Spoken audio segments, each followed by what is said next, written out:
Who needs the sun as well when you've got a germination station? Oh, look at that.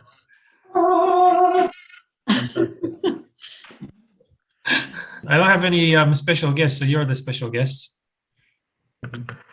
How did you get on with John at Umian? Was it Umian? Union Bioscience. Have a listen. It's on my channel. It was fun. John is another geek basically. So he filled in the hour very well. And we still had time to do some questions with this as well. So it was fun. It was a good riff. Great. It was good. Have you not met John yourself, Stephen? No, I haven't. But I'm hoping to meet him on Friday. On an online call. Oh, okay, that's good. Say hi to him. Yeah, we'll do. Yeah, he's a good guy. We were meant to arrange something with Judith and John. We forgot, but we'll remember for next time. Yeah, we'll do it. We're away this weekend, so next week's probably going to be catch up. We'll leave it till after that, I think, Adam, if that's okay. Yeah. Just trying to get the most out of your lack of fertilization. Well, I don't know if Daniel told you, Adam, but we were at Sterling Bull sales, as you do, not looking for a bull, but you buy one anyway when you're there. I'm going to ride it back, basically. I'm just going to take the flight over and I'm going to ride the bull back, basically. And then I was speaking to somebody, and we were complaining about the price of fertilizer and that, and I'd heard of it but not paid any attention to it. But you're talking about somebody up in Shetland who sprays nitrogen onto his silage and grassland and his rotational crops. And I need to learn about that, because if we don't have enough fertilizer, that might be a way of making what we've got go a bit further. Sure. Yeah. And is that what you were talking about? Is the fish that you were talking about, Adam, before, kind of a KNF alternative to that? Because you would spray it on, I take it, would you? Spray it on what? Sorry, I missed that last bit. You would spray the fish extract that you talked about. Was it fish JLF or something along those lines? Yeah, well, I was talking about the sugar fermentation one, but yeah, Youngsang does do a JLF with it too. It takes a long time. Yeah, so I wouldn't be able to prepare it now for this summer. No. Yeah. No. But you always kind of have to think a year in advance for that stuff. Yeah, I'm kind of learning that, but I've not been very good at it to date. May I ask what nitrogen you have got to use, Judith? Do you know, when I was at uni, and since I've been farming with my husband, fertilizer's been something I've actively delegated because I didn't understand any of it. So you don't know whether you got urea, ammonium nitrate, ammonium sulfate?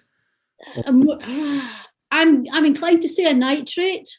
I think you said ammonium nitrate before, but Yeah, memory. I think it'll be a nitrate, but I would need I could maybe look up and see what it is.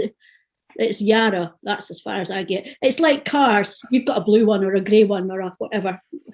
The only reason I was asking, apparently, if you use Humates with urea, it makes the urea go further somehow. I don't know the science behind it, but yeah, this guy, he was putting Humates in with it, and he was effectively spraying 8 kilos of nitrogen per hectare with Humates in. And I think he put on normal fertilizer at the start of the season, and then he put this 8 kilos on maybe twice thereafter. But if it helps stretch it a wee bit, I thought it was worth investigating. Whether we do it or not is another thing, but I thought it was worth learning more about. Dermot, you were trying to ask a question. We're organic, so we don't put on any nitrogen. Yeah, well, that's where I want to get to, but I don't think we can go cold turkey. Well, you need to have legumes in your mix. Yeah, Clover is how we grow our grass. It doesn't happen overnight, so we can't. I mean, the idea has been to get to that stage, but we can't really do it all in one go. How many acres have you got? worked it out with the insurance man today, 872, but it's grassland and there's probably half of that spread with fertilizer, or Right. less than half of that Yeah, spread with yeah. fertilizer. Yeah, I'm with you. 300 to 400 acres probably. Yeah. And I mean, the more productive stuff will get more fertilizer than what the stuff that's like hill parks and that, but they still get some. Yeah. Um, What I think what Daniel's putting up is the technical aspect of fertilizer, whatever it is. And I'm only just understanding it, but basically if you give your crop too much fertilizer, it's not happy. Yeah, And well, that's- I've actually just been listening to a thing that John Stika, who wrote that book. I bought it by mistake off Amazon last week, but it's actually very good. Duncan was buying stuff for the farm and it arrived with it. But anyway, and he was saying the same thing. If you've got a reasonably functioning biology soil, if you give it too much fertilizer, then you turn the soil dysfunctional and you end up with a yield loss. You start to burn up carbon really rapidly because Yeah. that Yeah. And nitrogen needs a carbon. disease problem and pests and all that. Yeah. Exudates, isn't it? Is that not the term? If you put too much nitrogen in it, it sweats it out. Never heard of that terminology, but Yeah. maybe. But No, when the you terminology make is fine. sense. But I mean, the idea of going like wholly biology doesn't scare me at all. It's a transition that scares me. Yeah, I yeah, have to manage that, and that's where we are. Because I've always not always, but I've decided that for our son, because he's going to continue after us, we need to go this way.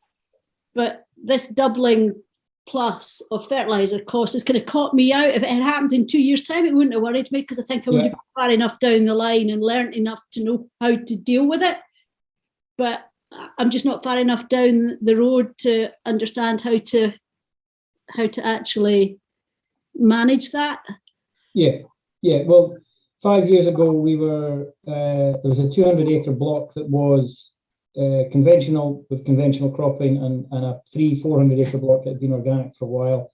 And I looked at the costs of the nitrogen that we bought and the chemicals that we bought, and both were always £15,000 a year, one truckload of each fertilizer and chemical that we bought. And so each year, regardless of how much grain I grew and sold, I started off 30 grand down. Yeah. Aye. And it was the vagaries of the man in Chicago who drives to work in a Porsche that decided whether I was going to make a profit. But the man in Russia who made the fertilizer, he didn't really care. And he drives to work in a Porsche too. So everybody on either side of the planet was driving to work in a Porsche. And I was sitting in the middle wondering what to do. So as soon as we decided to be fully organic, I started off 30 grand better off. I didn't grow any crops. I didn't have to worry about my 30 grand. Yeah. Simple accountancy.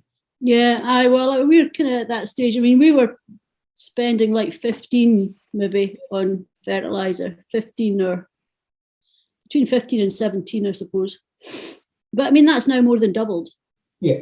It's frightening, and you're just you're in the right place. You're just out of luck with the timing of it. Yeah. Aye. I blame Daniel. Because if he was around a couple of years ago, then maybe you would have moved on a wee bit quicker. Oh, well, I didn't really dive down this rabbit hole till lockdown when I had the chance to actually take time to do that, because I was working until then and too busy doing other things. But anyway, we'll get there. Yeah. If you know you've got a kind of half a plan, or that you're going to have to spend some money meantime in order to wean yourself off to get there, that's a bit more acceptable than realizing that you're going to have to pay 30,000 a year every year.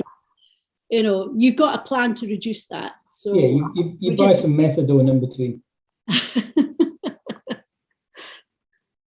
Yeah.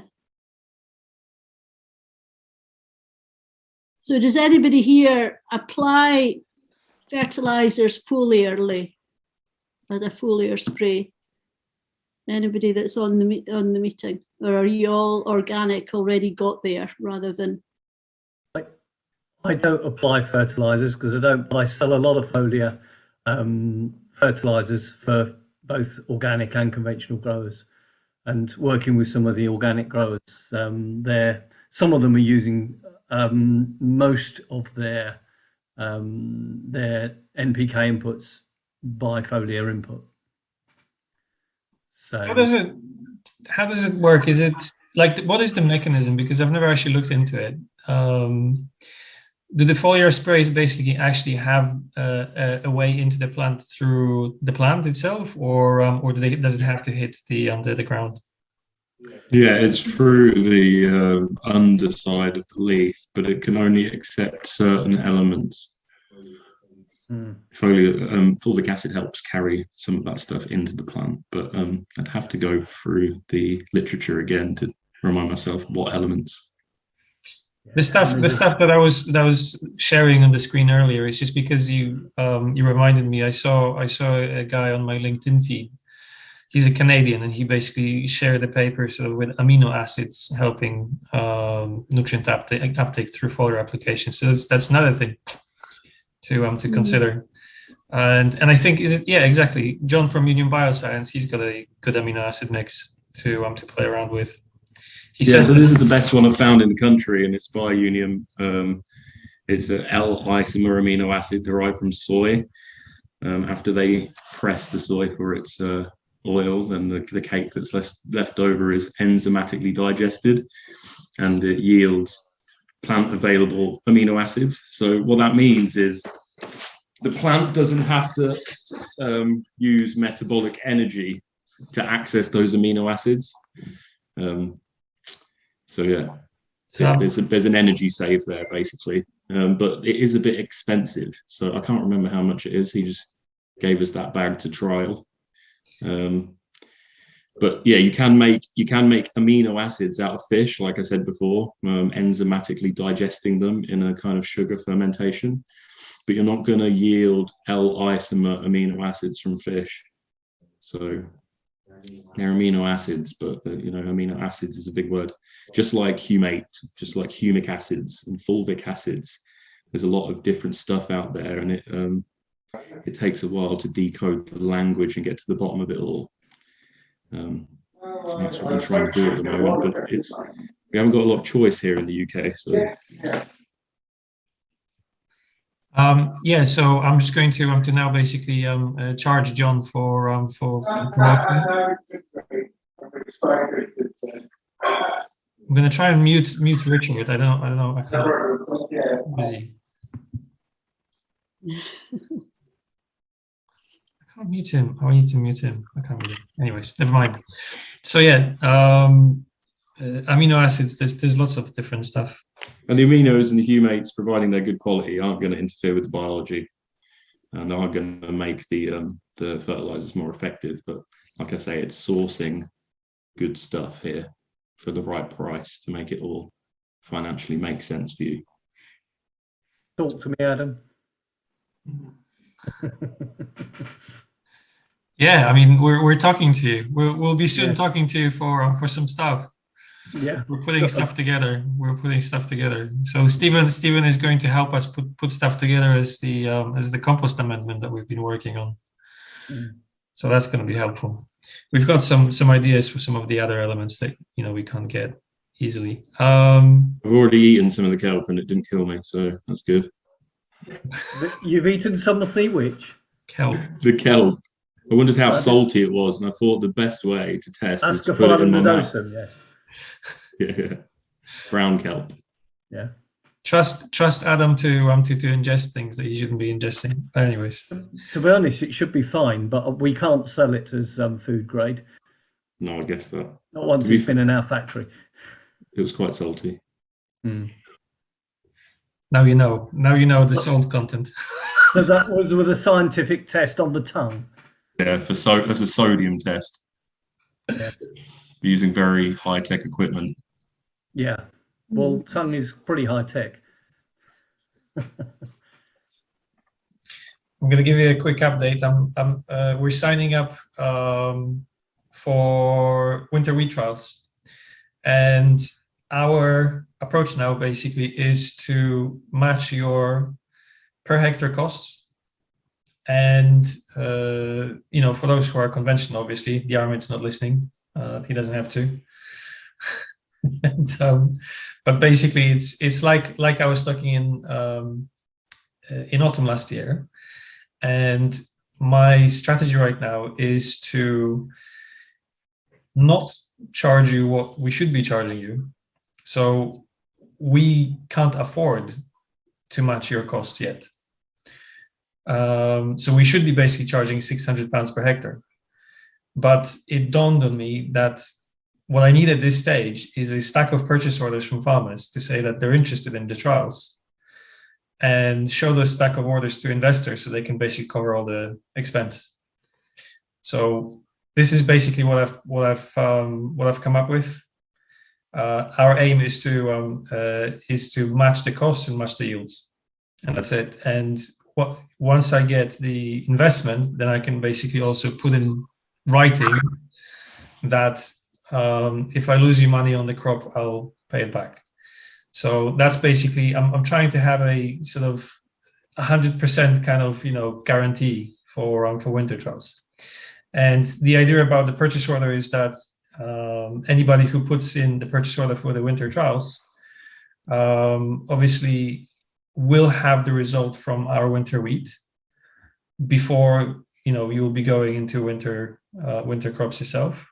And so also you'll be able to make the decision based on that, and you'll be able to cancel the purchase order.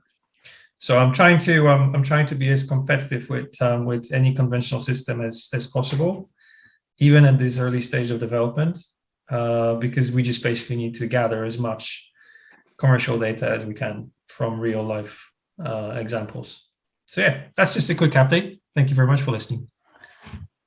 Next subject.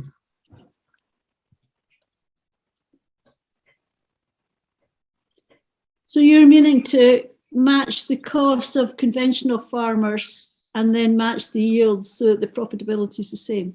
Yeah, just on a 5 to 10 hectare.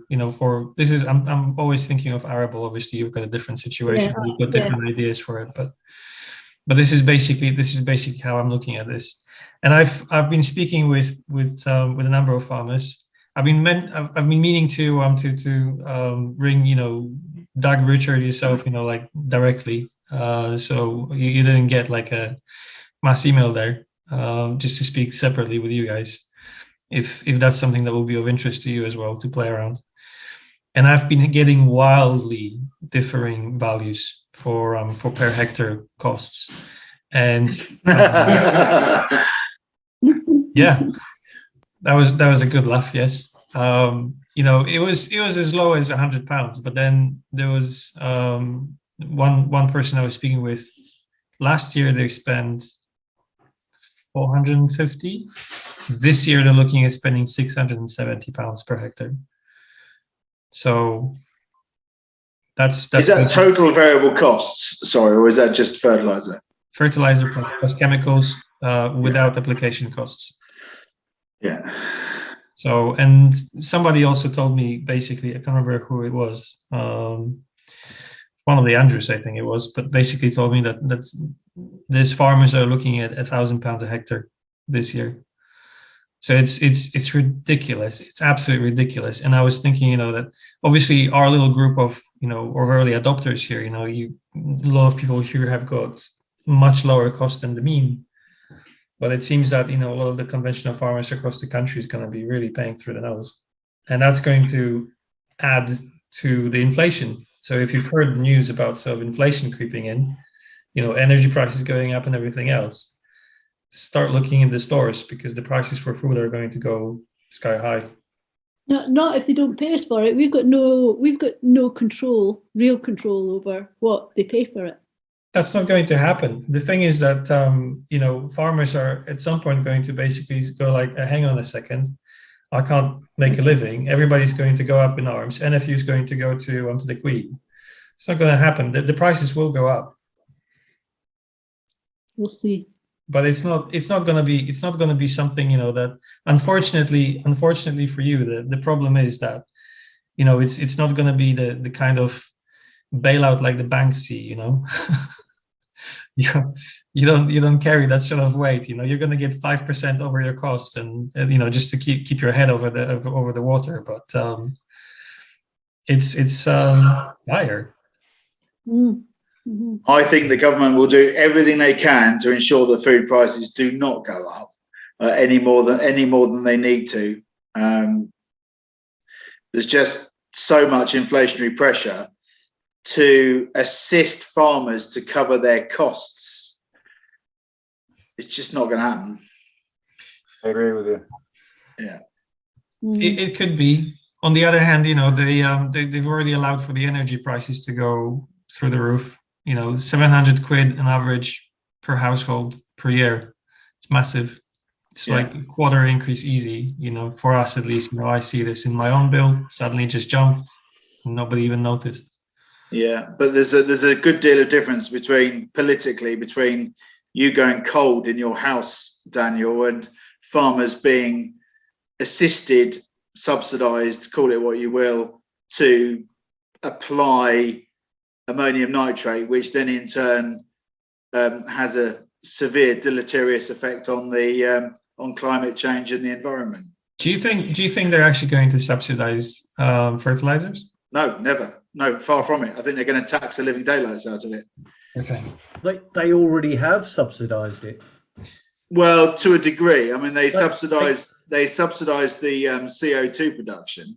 Indeed. They didn't subsidise the fertilizer production. The fertilizer price didn't come down when the money was given to the CO2 producers. Which are the same producers as fertilizers, by the way. Let's just make it really clear for everybody that CO2 is a byproduct of producing nitron, basically. So it's interesting that they these things are not really talked out in the public, but yeah, it's real. They did put money for the CO2 production, but it's just a byproduct. So they are producing. They must be producing fertilizer. Yeah, they are, but just enough to keep the price up. Ridiculous. Andrew, have you started preparing with your trials with what is it, Ava? I think you said that you're trialing. Oh, Exotica, do you mean?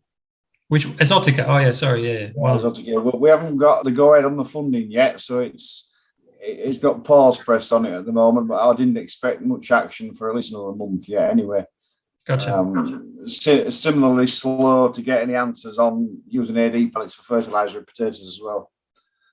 It's using what? AD plant? What? Using pelleted digestate as a nitrogen source in potatoes, which last year's trial it was quite encouraging. It was sub 2% difference between the treated and untreated. You'll say it's statistically insignificant. What's the I've seen somebody also sharing. I think there was a guy from Envor actually that was sharing a picture actually from FGS, showing some sort of split trials with digestate. Obviously it's nutrient.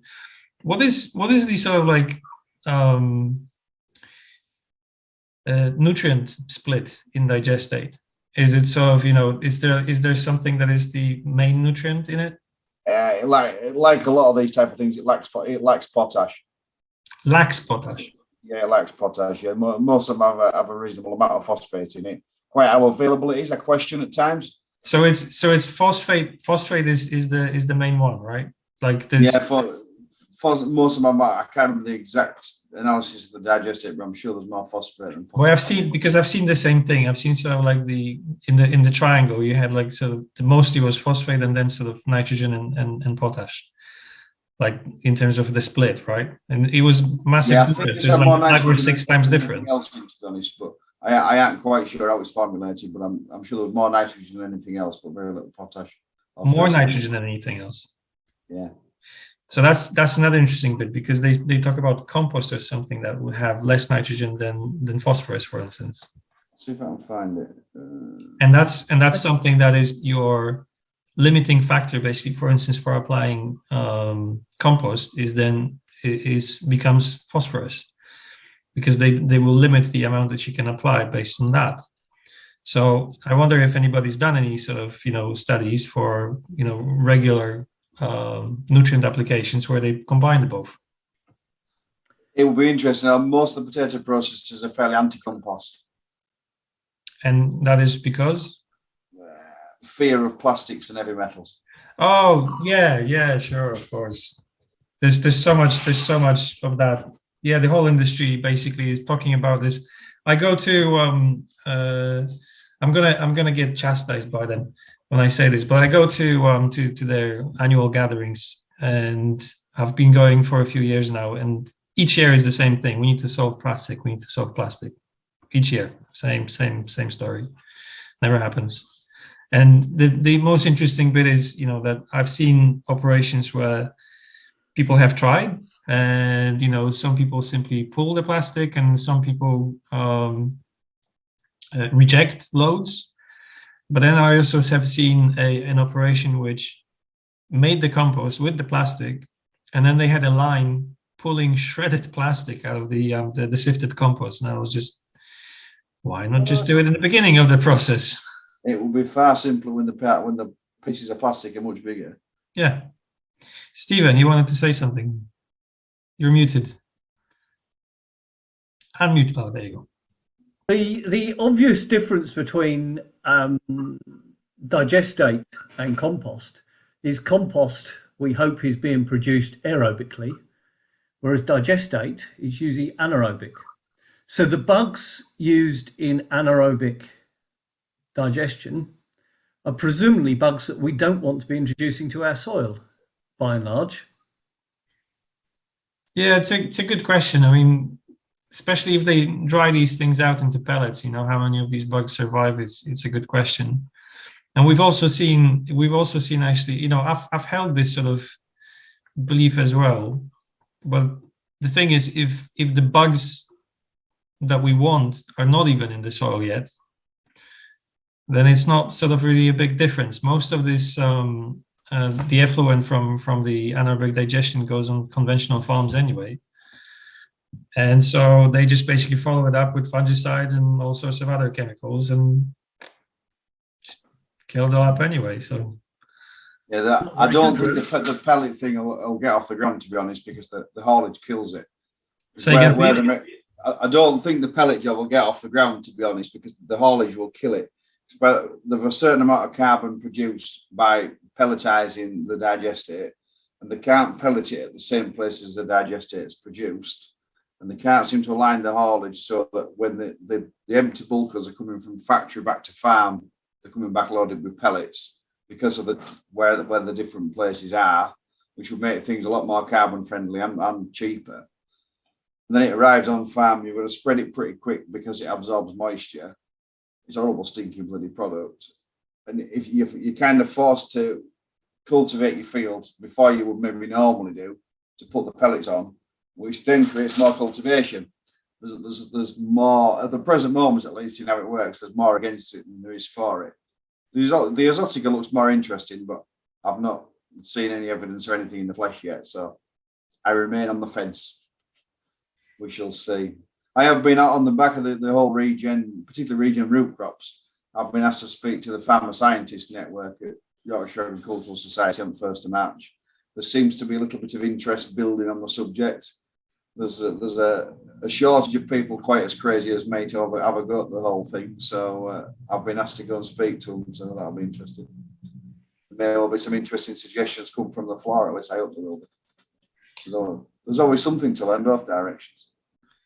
Yeah, tell us how it goes. That sounds cool.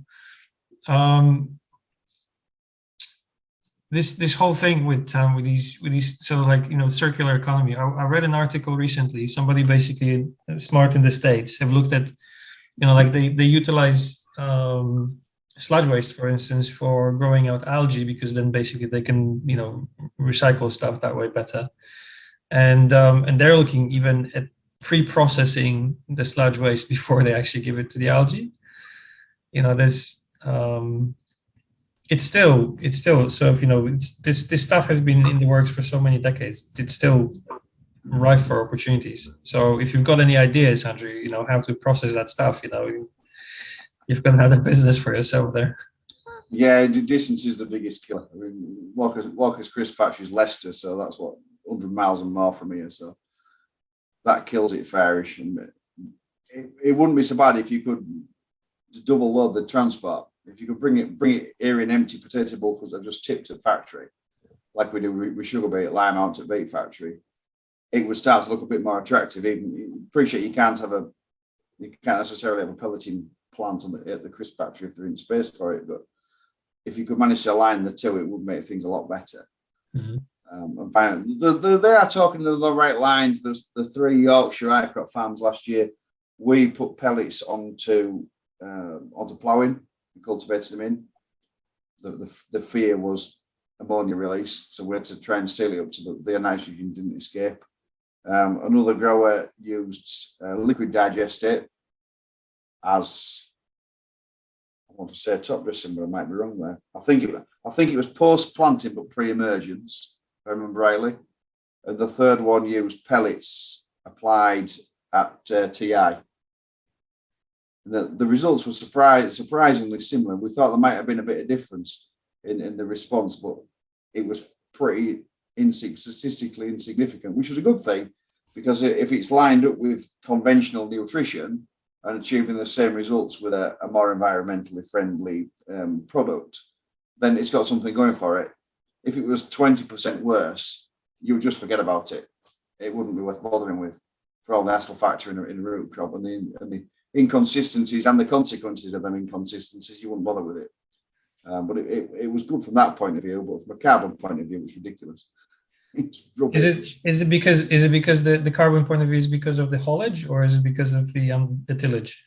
The haulage is the biggest killer, but by the time you factored in the energy spent shifting the digestate around to get pelleted, the whole pelleting process, the transport, the spreading, and you don't save a pass spreading. You've still got to apply. You've still got your normal amounts of spreading in most cases, and the increased traffic on the field and the cultivation to remove traffic in and risk of slumping because you can't control the timing quite as well.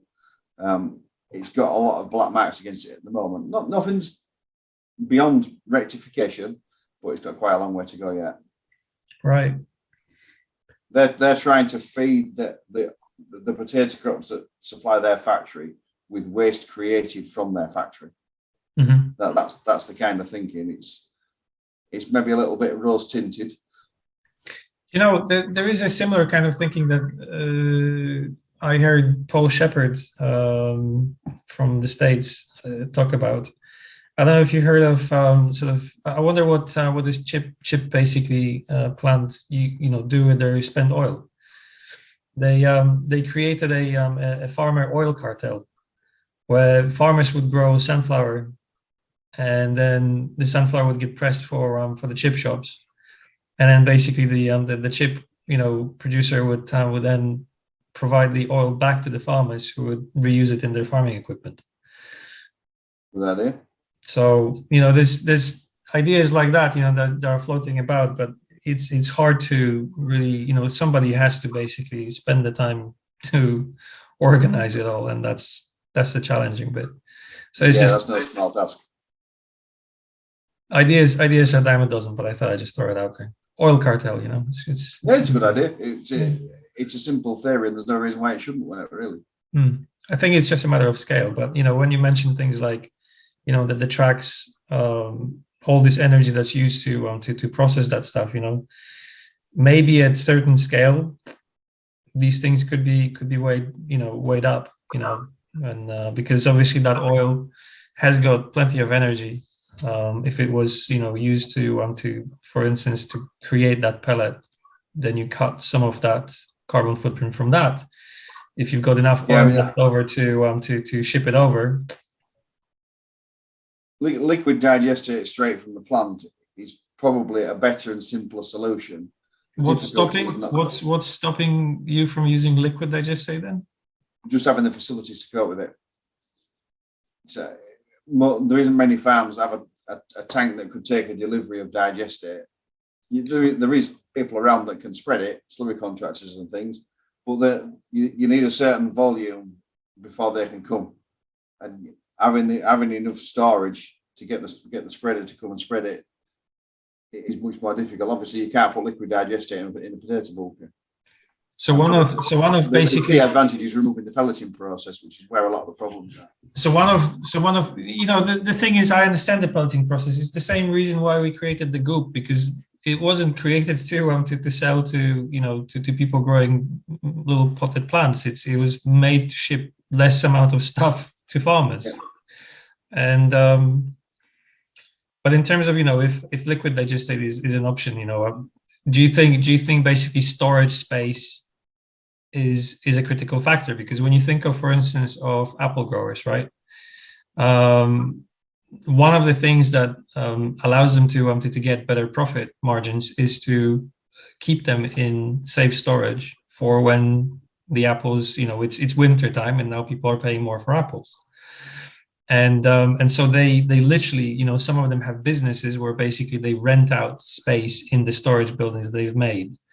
I just wonder basically, if there's something like that these people would need to sort of invest in, because these things they'll have to go through that calculation at some point with the price of fertilizer right now before we fix everything with microbes. Okay, I'm just saying. Well, absolutely. I mean, part of my concern is that fair enough that the factory is supplying the digestate and they know what's going into their plant.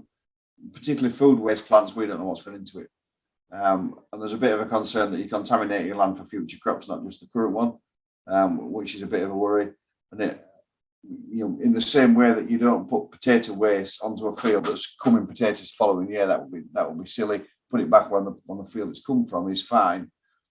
If I'm putting digestate on that's been made from potato waste, just what are my risks from a pathogen point of view? It's a science that I'm not particularly familiar with and need to learn more about before I start jumping down that line. Really, you would know by the process of the digester and the pelleting and the heat and everything that's created that the risk is pretty minimal. As I wouldn't be recommending us to use them, but I would still rather know, to be honest. No, that's a very fair point. It's the best illustration that I found of mitigating risks, of pathogen transfer is when let's say you've got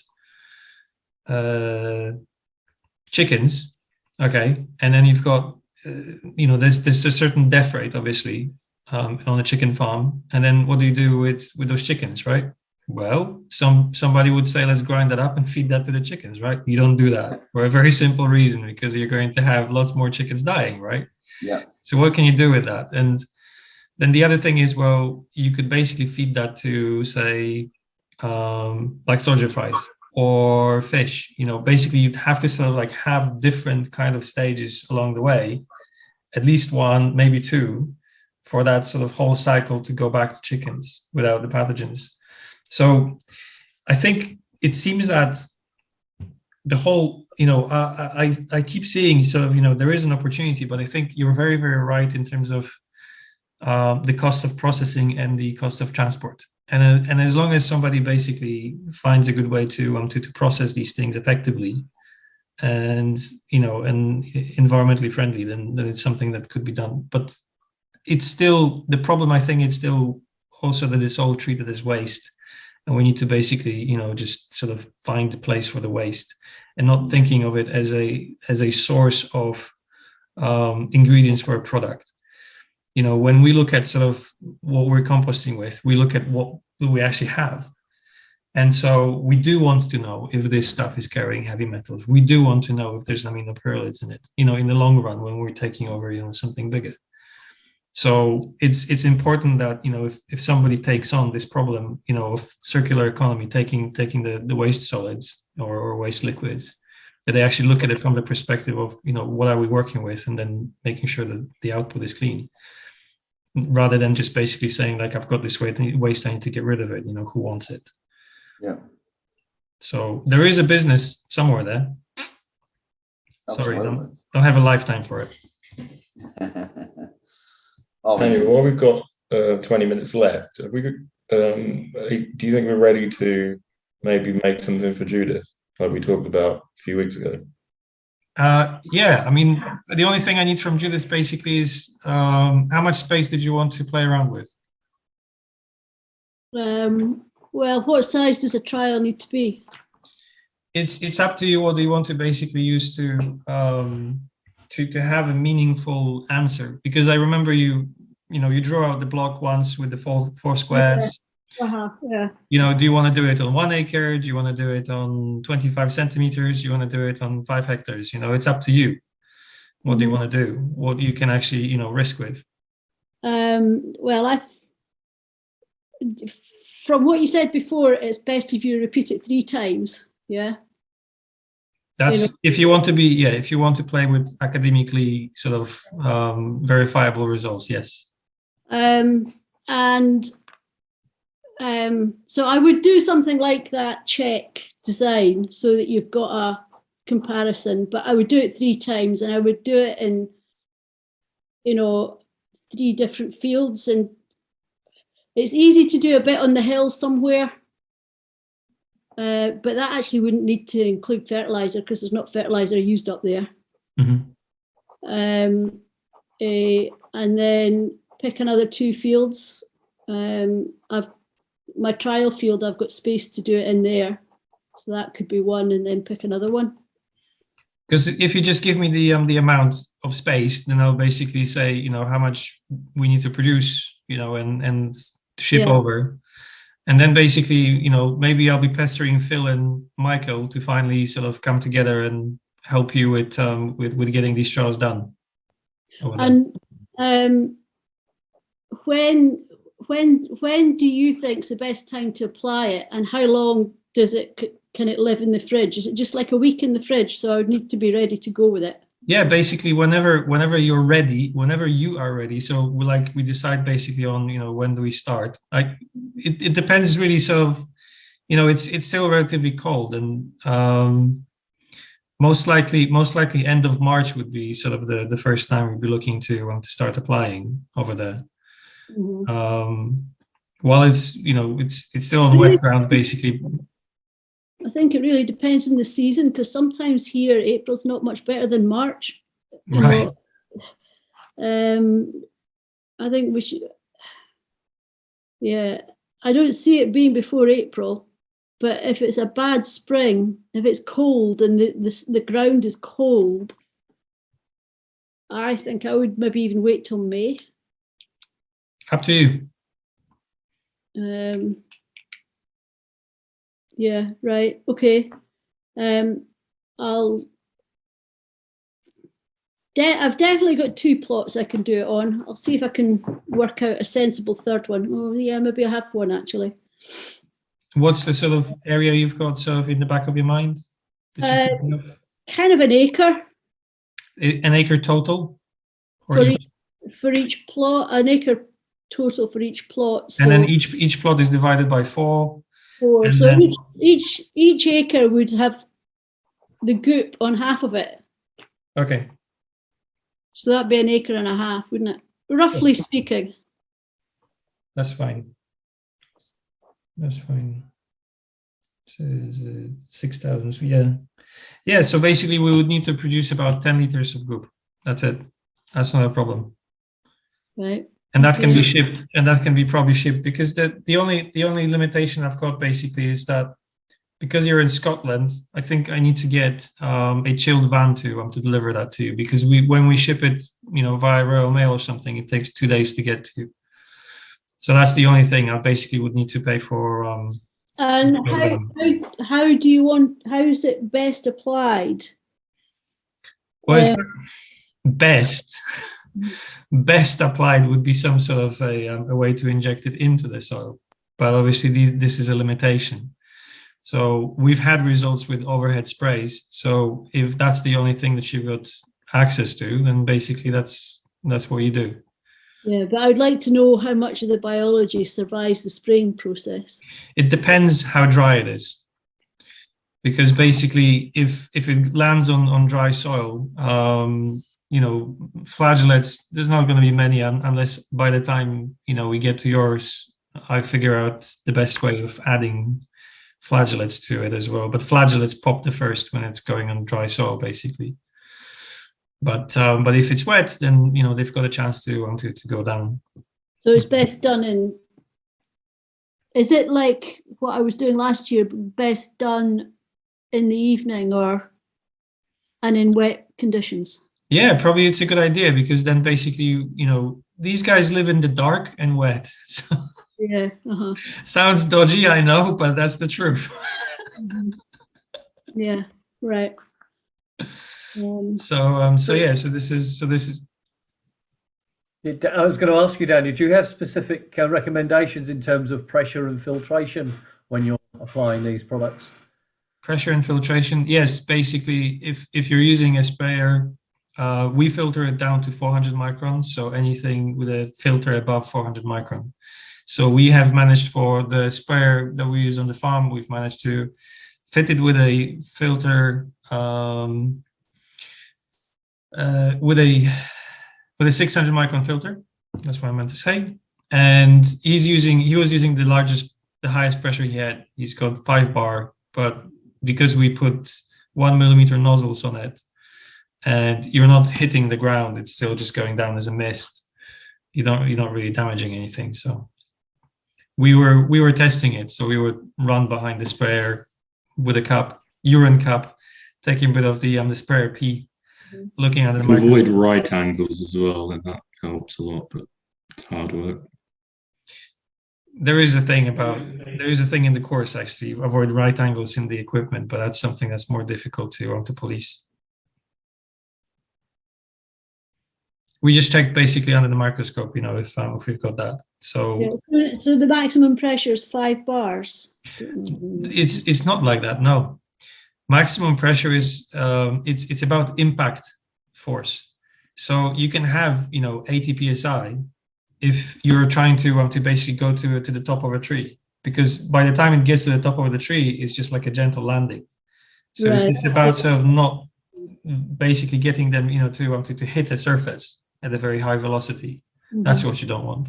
Okay. So as long as basically you've got enough pressure so that you're not going at a snail pace, and you can deliver that amount of liquid that you need to deliver at a reasonable pace, then you're fine. These machines work up to 5 bars, the one on our side. So that's why we just basically said, just put it up as much as you can. But we saw that the mist wasn't hitting the ground, at high velocity, so it was fine. So yeah, that's basically, and we'll just have to time everything. Mm-hmm. And then there's the case of, of doing some microscopy, if you're up for that. Yeah. Need to learn to do it too. The Armid wanted to do it, but he just doesn't want to come over. So try to keep pestering me, and basically I'll basically say to Phil or to Michael, like, get me some space in the microscope, and I'll get Adam basically and myself on a road trip, and then we'll just come over. Mm-hmm. Yeah, because the barometric pressure change, that could be a thing that we need to look into. But if they can make it to you, they can make it to anyone. You talking about the microbes or you and Daniel? Oh yeah, I'm from Lincolnshire, so below sea level, so I'll probably have a heart attack as well. But it's something I've been thinking, because obviously there's at least a couple of people out there that want to learn the microscope, so we could organize something. Mm-hmm. So do you do training for microscopes? How often do you do that, Daniel? Sort of every couple of weeks. If people are interested, we can arrange something. But it's down here in Hampshire, so. Where's that? Far away. Mordor. 8.5 hours, or flying to Heathrow and then an hour along with the train. Or I can pick you up from Heathrow. Yeah, Heathrow is really close, actually. Mm-hmm. Yeah. I've done enough pickups from Heathrow. I think it makes more sense if we have somebody, an expert here, that can actually take the samples and do what you do, except not going all the way to Hampshire to do it. I don't know where you are, Judith, in Scotland. Well, you've got halfway between Glasgow and Carlisle. You've got Phil and you've got Michael. So Phil, you've got him in the chat right now. Yeah, And Phil is still Phil's not fully- certified yet. Phil is not certified by Dr. Ingham yet, but he's learning, so he's going to be able to probably fill that void at some point. The $5,000 course, or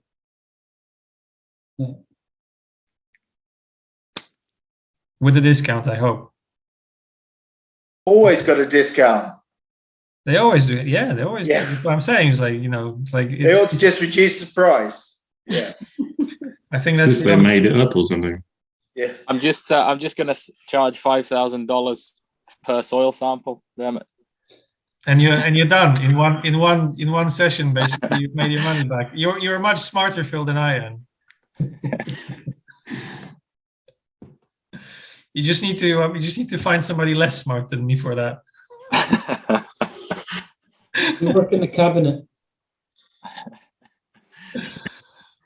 Phil, there's some good news actually. Yeah? We've got a big mountain of compost here on the farm. It's been piled up in a field, and we just applied what did we apply? About 600, 700 liters of extract to it, and I found my nematodes right at the very back of it. So maybe a little bit of inoculant goes a long way with these mountains of compost, and that's good news. That is good news. Was that thermophilically composted? Was that through its heat phase, or was it still heating up? Yeah. It was thermophilically composted, and then the big mountain was, and so was the inoculant. But obviously, the inoculant was done by hand, and we pay special attention to try and drive those microbes up. And then we literally just made it in an IBC, lifted the IBC up, and just poured it out on top of the pile with a craney forklifty thing. Telehandler.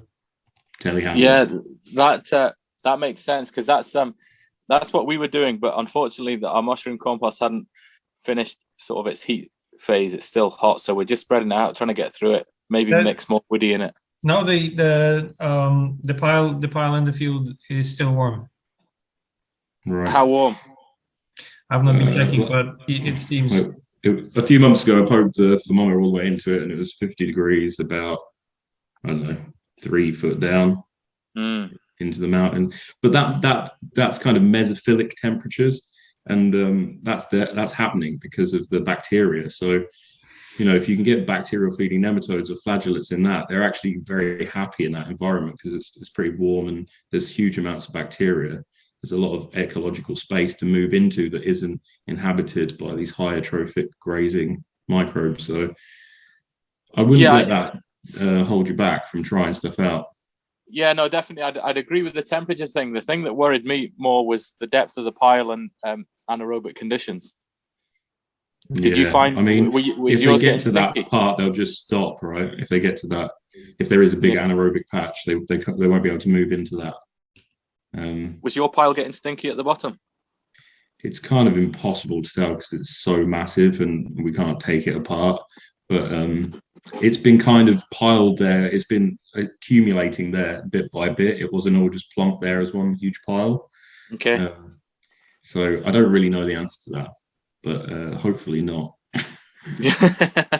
Based on that, basically, because we had to goop it up to have a reference compost goop made, so we could send it to Sheffield for analysis. And based on that, basically, preliminary sort of success, I would say. I'm going to be speaking with Robert here to basically take some of that material, put it into a low windrow for us, and we'll try to mature that and see how far we can push the microbes in that little pile, until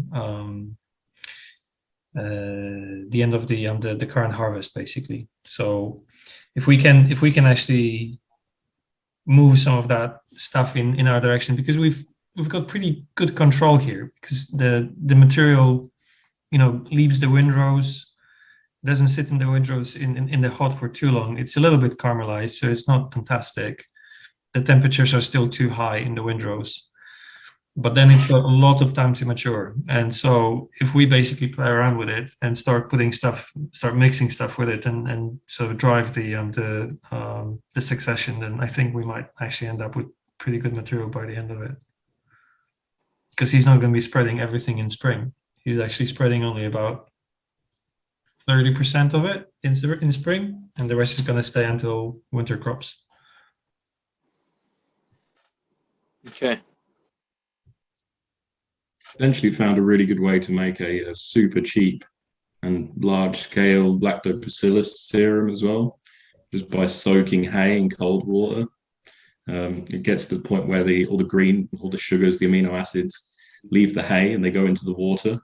And the hay will now, after that happens, the hay will appear like straw, just carbon left.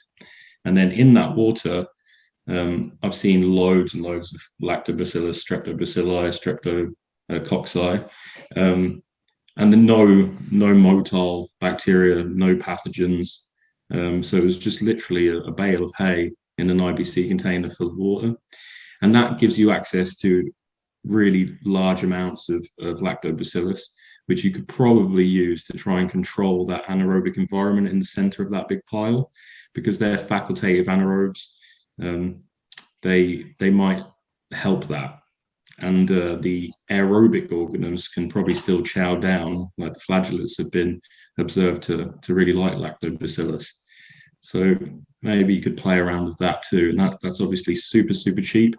At the moment, it's got really high EC as well. So it potentially is a nutrient as well, and an anaerobically mineralized nutrient. And it's quite a low pH. So it's kind of approaching like a vinegary type thing. It kind of smells like a fermented apple juice slightly. Are you bubbling that? No, it's just in cold water. In like the bottom third of an IBC container. It's another one of those that happened because it was forgotten. Yeah, and then I boiled it down, and it appears like I've made a wetting agent out of it as well, which I have to experiment a little bit more with. But all very cool stuff, since it's just hay and water. It's super, super cheap. It didn't go massively stinky. That's the thing that really attracted to me to it. Why did it smell like sweet fermenting apple juice? So I looked under the microscope and I saw lots of these beneficial aerobic or facultative anaerobes that might help you out in your situation with the anaerobic pockets in your. Because we've done some with the KNF method, but obviously with milk and stuff, it ends up being exactly on that scale. Yeah, a little bit goes a long way, but still, very expensive.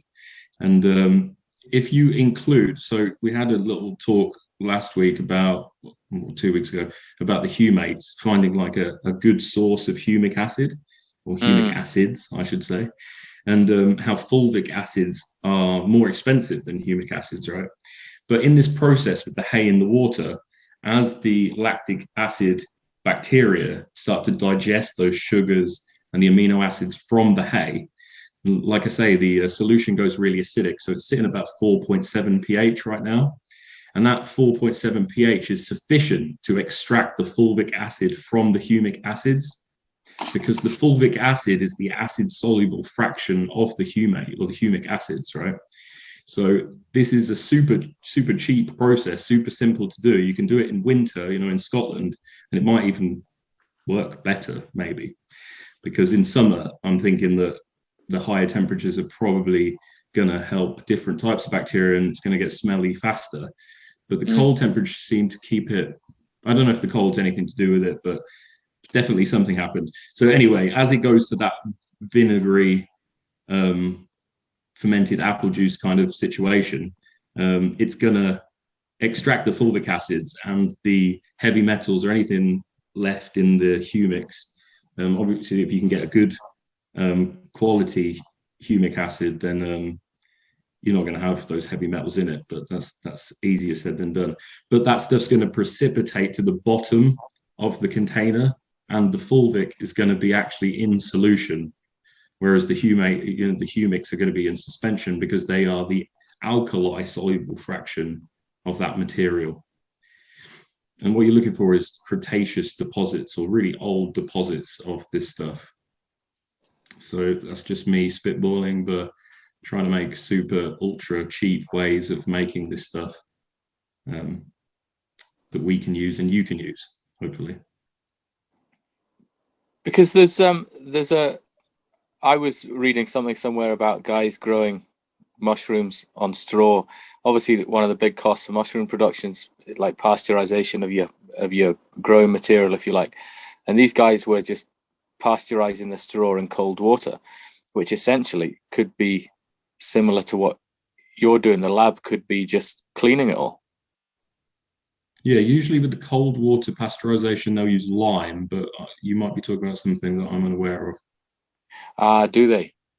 They usually use a big pH swing, and that okay. is sufficient to pretty much take everything out to functionally make it, safe to use and without the danger of contamination for stuff like oysters that are fast growing. Yeah. Slower growing stuff requires extra pasteurization or sterilization. I maybe didn't fully understand the concept. Yeah. But maybe, I don't know, you could be on something.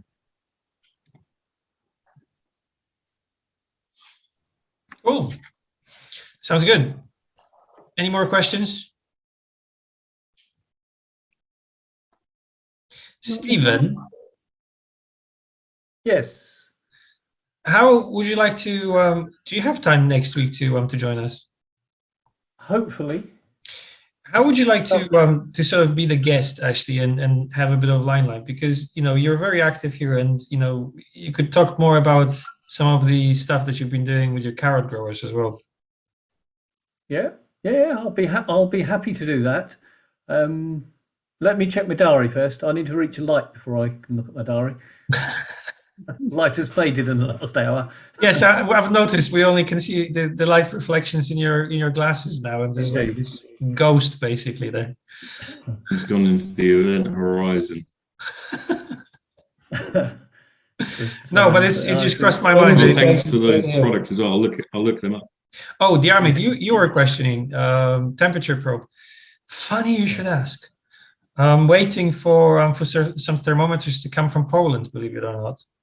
I found a guy who's got pretty decently priced 100 centimeter long thermometers. So I bought 5, and I'm just basically going to test them out, see if they're any good. And if they're okay, they'll be up for sale, not breaking the bank. So. And moisture content in windrows. We've got our very first windrow that we mixed with our machine before it broke, and I went out and measured it with my $2 thermometer, and it's 50 degrees in places and 30 degrees in other places.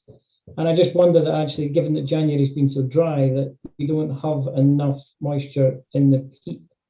You'd be surprised. You'd be surprised actually how much moisture these compost piles actually do have, until they don't. By the way, so it's like a snap point where basically suddenly like you've got all the moisture and then you don't. Quite often you're going to have a lot of green material that basically is holding it. Sometimes if you use seeds, then the seeds will start sprouting and pulling all the moisture, and then they start decomposing and returning that moisture. So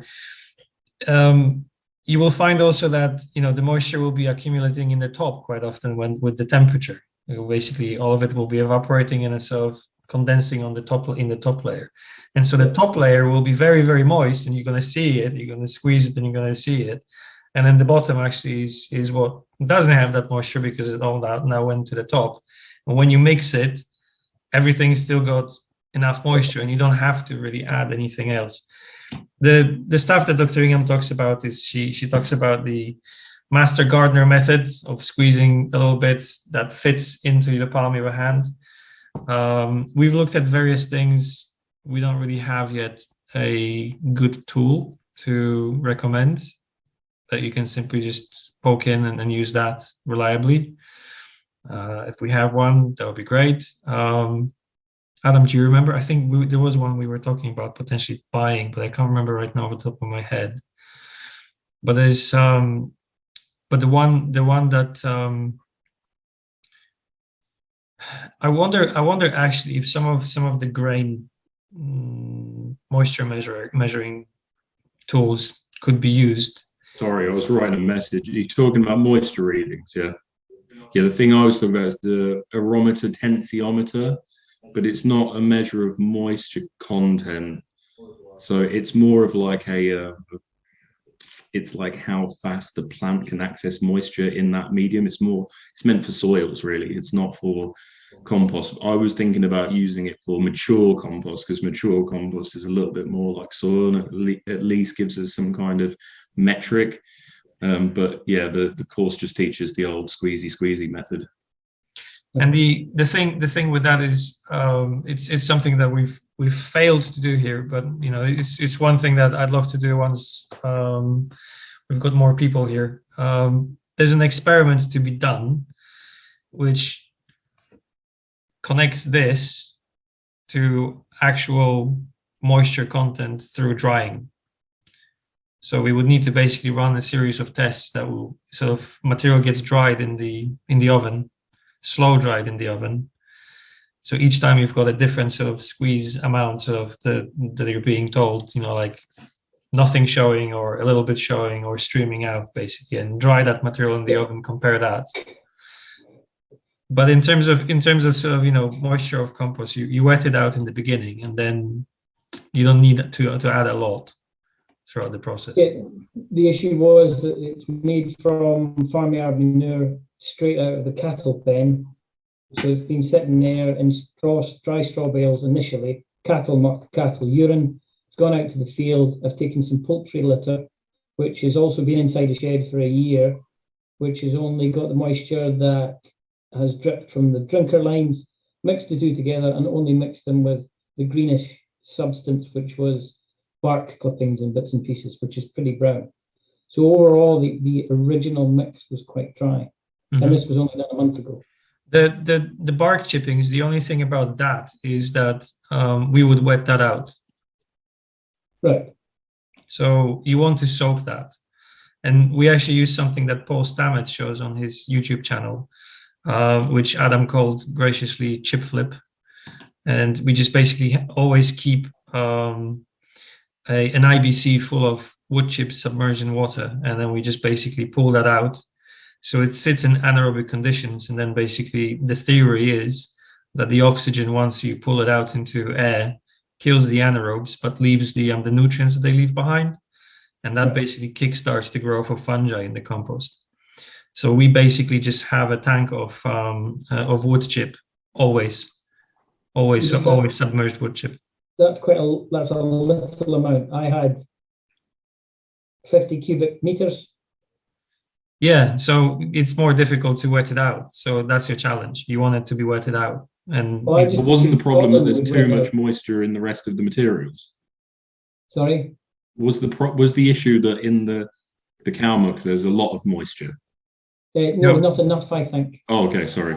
I'm visibly looking at the windrow thinking it's dried out because it's in a kind of nice windrowy shape and the wind is whistling through it. We are relatively exposed where we are. And I just wanted to measure it. So I was looking at moisture meters that could do it. And the best I found was I think they called it a psychometer, which was a measure of relative humidity from dry bulb to wet bulb.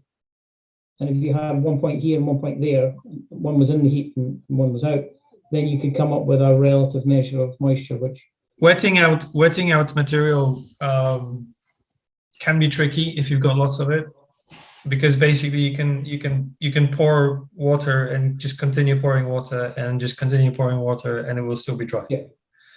And so it's you really would need to work out how to wet it out before you mix it.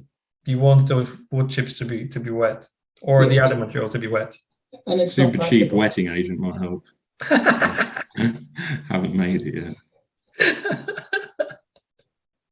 Yeah.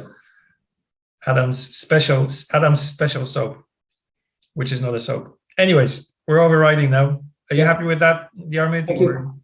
Yeah. Cool. Super, guys. Thank you very much for showing up. Okay, thank you. We'll see you next week. Thank you, Daniel. Yeah. Bye. Cheers. Thank you. Cheers, guys. Thank you, everybody. Bye for now.